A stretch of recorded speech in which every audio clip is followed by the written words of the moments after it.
नमस्कार दोस्तों, my digital पाठशाला में आपका स्वागत है। आज के इस वीडियो में हम राशियों की तुलना से संबंधित सवालों को हल करेंगे।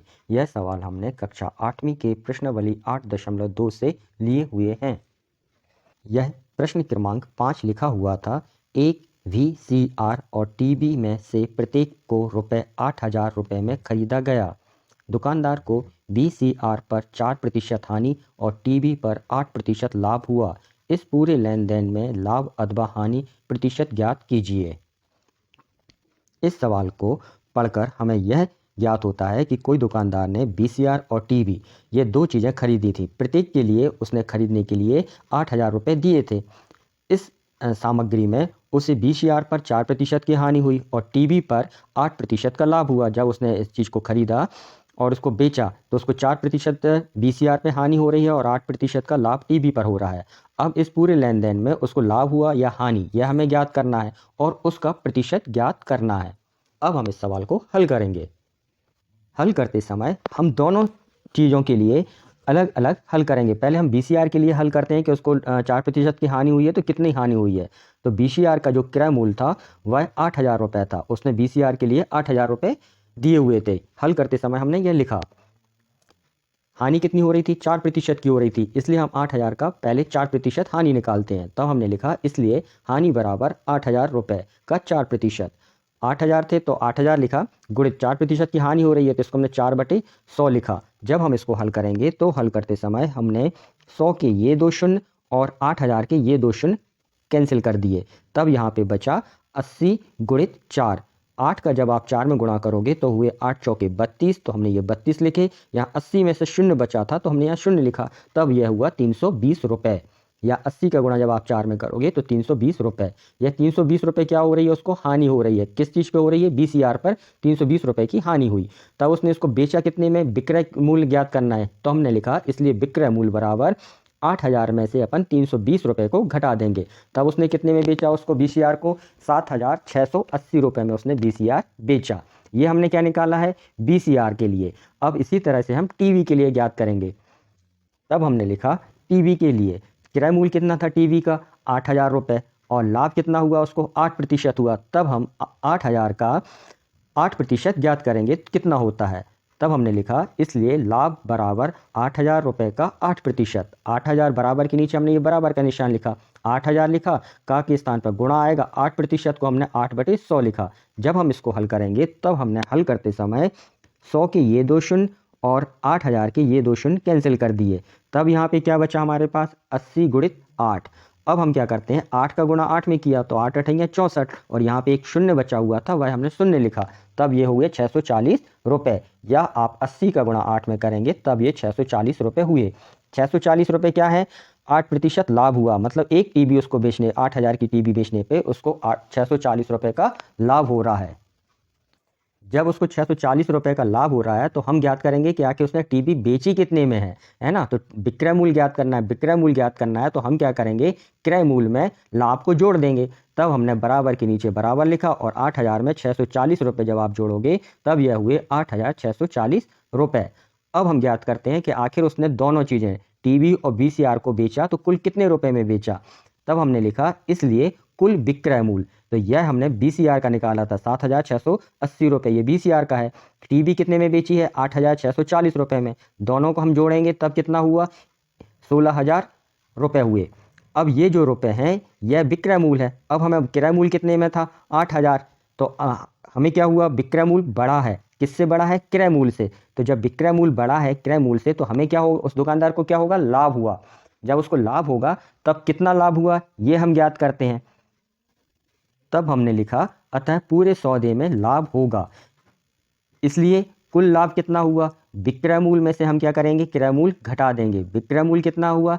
₹16,320 हुआ, है ना। और क्रय मूल्य कितना हुआ उसका? ₹16,000 हुआ। जब हम 16,320 में से 16,000 घटाएंगे तब कितना बचा? ₹320 बचा। अब हमें ₹320 का क्या निकालना है? प्रतिशत निकालना है कि ये कितने प्रतिशत लाभ हुआ। तब होता हमने लिखा अतः लाभ का प्रतिशत बराबर हुआ लाभ बटे क्रय मूल्य गुणित 100। ये प्रतिशत हुआ। अब हम इसको आगे हल करेंगे। लाभ कितना हुआ? ₹320 बटे में कितना उसने क्रय मूल्य में कितना आया? ₹16,000 गुणित 100। और जब हम इसको हल करेंगे तब हमने ये 100 के ये 2 शून्य और यहाँ पे 16,000 के ये 2 शून्य काटे। इसी प्रकार हमने अब ये नीचे 160 बचे तो 160 का ये शून्य और यहाँ पे 320 का ये शून्य काटा। इतना आपको समझ में आ गया। इसके आगे हमने 16 एकम 16 और 16 दूनी 32 होते हैं, तब ये कितना हुआ 2 आया। ये हम 2 क्या निकाला, प्रतिशत निकाला, लाभ का प्रतिशत निकाला। कितना आया लाभ का प्रतिशत, 2% आया। यह क्या हुआ, इस सवाल का उत्तर हुआ। अगले सवाल को हल करने से पहले मैं आपकी जानकारी के लिए बता दूं कि प्रश्नावली 8 राशियों की तुलना के अन्य सवालों के हल जानने के लिए आप हमारे अन्य वीडियो को देख सकते हैं। इन सभी वीडियो का लिंक विवरण में दिया गया है। प्रश्न क्रमांक 6 लिखा हुआ था, सेल के दौरान एक दुकानदार सभी वस्तुओं के अंकित मूल्य पर 10% बट्टा देती है। रुपये 1450 अंकित मूल्य वाला एक जीन्स और 2 कमीज, जिनमें से प्रत्येक का अंकित मूल्य रुपये 850 है, को खरीदने के लिए किसी ग्राहक को कितना भुगतान करना पड़ेगा। यह सवाल पढ़कर हमें यह ज्ञात होता है कि कोई सेल लगी हुई है ना, उस पर जो अंकित मूल्य है उस पर 10% का बट्टा देता है वह दुकानदार। बट्टा मतलब हुआ डिस्काउंट। कितना डिस्काउंट देता है, 10% का। अब 1450 रुपये की अंकित मूल्य मतलब उस पर MRP है 1450 रुपये। उसमें क्या, एक जीन्स और 2 कमीज है, जिसमें से प्रत्येक का मूल्य कितना दिया हुआ है, 850 रुपये है। अब यदि वह इस चीज़ को खरीदता है तो उसे कितने रुपए का भुगतान करना पड़ेगा। जो ग्राहक खरीदेगा, कस्टमर जो इस चीज़ को खरीदेगा उसको कितने रुपए का भुगतान करना पड़ेगा, यह हमें इस सवाल में ज्ञात करना है। अब हम इस सवाल को हल करते हैं। हल करते समय हमने लिखा एक जीन्स के लिए अंकित मूल्य 1400 रुपये है और बट्टा कितना मिल रहा है, 10% का डिस्काउंट मिल रहा है। तब हम 1450 रुपये का 10% ज्ञात करेंगे कि आखिर उसको 10% कितना डिस्काउंट मिलेगा रुपए में। तब हमने लिखा बराबर के नीचे बराबर 1450 गुणित 10% दिया है तो हमें 10% ज्ञात करना है। तब हमने इसका गुणा किया। जब हम इसको आगे हल करेंगे इसको, तो ये 2 शून्य 100 की जो ये 2 शून्य है, एक शून्य ऊपर 10 से कैंसिल हो जाएगा और दूसरा जो शून्य है वह 100 का एक ये शून्य और ये शून्य कैंसिल हो गया। तब हमारे पास इसको हल करने के बाद कितने रुपए बचे, 145 रुपये बचे। उसको कितने रुपए का डिस्काउंट मिलेगा, 145 रुपये का डिस्काउंट मिलेगा, बट्टा मिलेगा। यहाँ तक आपको समझ में आ गया होगा। इसके आगे हम हल करते हैं। अब हम हल करते हैं तो उसको विक्रय मूल्य 145 रुपये का जो डिस्काउंट मिल रहा है तो उसका विक्रय मूल्य कितना हुआ। तब हमने लिखा इसलिए विक्रय मूल्य बराबर, उसकी कीमत कितनी थी जीन्स की, 1450 रुपये, उसमें से डिस्काउंट कितने का मिला, 145 रुपये का। तब हम 1450 में से 145 रुपये क्या कर देंगे, कम कर देंगे। जब आप इसको घटाएंगे कम करेंगे तब कितना बचा, 1305 रुपये। तब उसको जीन्स कितने का पड़ेगा ग्राहक को, 1305 रुपये का जीन्स पड़ेगा। इसी प्रकार अब हम 2 कमीजों के लिए कीमत निकालेंगे। कमीज का अर्थ यहाँ पे शर्ट से हुआ, जो अपन शर्ट पहनते हैं ना, अब हमें उसका मूल्य निकालना है। तो 2 कमीजों की मूल्य, एक का मूल्य कितना है, 850 रुपये है, सवाल में लिखा है, तो 2 का कितना होगा। तब हम क्या करेंगे, 850 में 2 का गुणा कर देंगे। तब हमने लिखा अंकित मूल्य बराबर 850 गुणित 2। जब आप 850 का 2 में गुणा करोगे तब यह हुआ 1700 रुपये या 1700 रुपये। 2 शर्टें कितने की पड़ेंगी, 1700 रुपये की उसको 2 शर्टें पड़ेंगी। तो हमें उन शर्टों पर 10% का डिस्काउंट मिल रहा है, बट्टा मिल रहा है। तब हमें कीमत कितनी देनी पड़ेगी या उस ग्राहक को कीमत कितनी देनी पड़ेगी। तब हम 1700 का 10% ज्ञात करेंगे कि आखिर 1700 का 10% कितना होता है। तब हमने लिखा तथा बट्टा बराबर 10%, बराबर के नीचे हमने बराबर लिखा।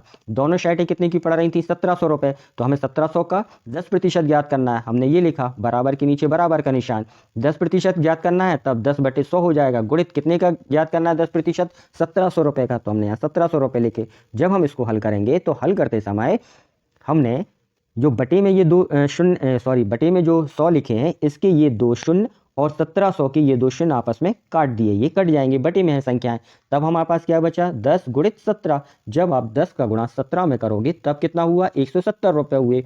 170 रुपये का क्या मिल रहा है, उसको डिस्काउंट मिल रहा है। शर्टों पे अंकित मूल्य कितना था, 1700 रुपये थी, तो अब हम 1700 रुपये में से 170 रुपये घटा देंगे, तब उसकी वास्तविक कीमत हमें मालूम हो जाएगी। तब हमने लिखा इसलिए विक्रय मूल्य बराबर 1700 ऋण 170 रुपये। अब हम 1700 में से 170 रुपये घटा देंगे।